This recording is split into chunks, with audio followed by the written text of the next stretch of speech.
Hey, everybody, I wanted to do a follow-up from the estate planning topic on gifting specifically, because there's always confusion around the concept of gifting. So let's jump in. First of all, 2023, you're allowed to give 17,000 to as many people as you want. And if you're giving, and my hands are out always, I'm always happy to receive gifts like that, of course. So that also means if you're married, that's two people that can do that. So let's say you have a child or a grandchild or somebody and you want to give them money, you can give them up to $34,000 as a married couple or $17,000 as a single person, and you don't have to do anything. There's no taxation, no forms to file, no nothing. There's nothing you have to do. But if you go over that dollar amount, that's when you have to do something. You have to file a form, and I believe it's Form 709. And all that is alerting the IRS that you need to reduce your lifetime exemption, which is currently over $12 million each. There's still no taxes until you go over that $12 million exemption. So giving 17,000 to anybody you want is perfectly fine. Giving more is perfectly fine. Giving less is perfectly fine. But the consequences of going over the 17,000 is the fact that you simply have to tell somebody. And there's a couple of exceptions that I'll go through on that, but you actually have to file a form and let the government know so they can reduce your lifetime exemption. Okay? So why would we do this? Well, the first part is a lot of people want to enjoy the wealth that they have, enjoy that future inheritance while they're alive, right? So you know you're not going to spend all your money. So you want to start utilizing it to help kids go to college, grandkids go to college. You want to take them on vacations. You want to do stuff with them. And there's nothing wrong with that. So that's one reason right there. The next reason is reducing your overall estate, right? If you're pushing on, and I tell people to focus in on this 6 million that we're really at is a lifetime exemption. We're just in a temporary doubling. So in 2026, that 12 million is going to drop back down to 6. That being said, if you're pushing $6 million as a single person or 12 million as a married couple, then you might want to set up a systemized version of gifting. Right? Set up an account for each kid, set up an account for each grandkid. You don't have to hand them a check. You can just start depositing it in accounts in their name, uniform gift to minors accounts, or any of these other fancy accounts. You're always welcome to start systematically putting $17,000 a year into these accounts. And if you're married, again, that's $34,000. And you're legally shifting money out of your estate into their estate, trying to keep your net worth below that $6 million per person. So those are the reasons.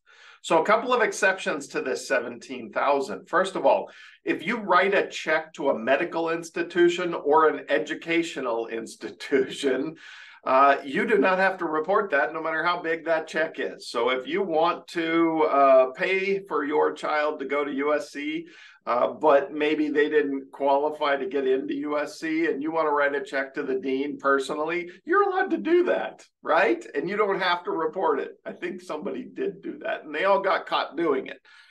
The whole point to this, though, is, for instance, if you have a grandchild that is at a big, expensive college, you can write the check directly to the college, and you can still give your child or grandchild $17,000. Okay? So when the check is made out directly to the medical or educational institution, it does not count. It's off the books. You can give them as much as you want. Okay? That's exception number one. Exception number two is 529s if you're playing catch up. Sometimes you don't realize you have more money than you're going to need for yourself until later in life. And maybe the grandkids are already 10, 11, 12 years old and you want to play a little bit of catch up. Well, you can put up to 5 years worth of the annual gift exclusion into a 529 all at once. So for a single person, that's $85,000 you could put into a 529 all at once. And in our state, in Arizona, you actually get a tax deduction for that. If you're married, you can put up to $170,000 into a 529 all at once. Okay, so they allow you to do up to 5 years all at once into 529s. And in some states, you'll get a tax deduction for that. So that's gifting. That's helping out now as opposed to after you're gone. That's reducing your overall net worth to keep it below that limit. And again, keep an eye on that 6 million, not the 12 million that you have now. That's important that we recognize that at least the way we see things right now in 2025, after 2025, it goes back to the 6.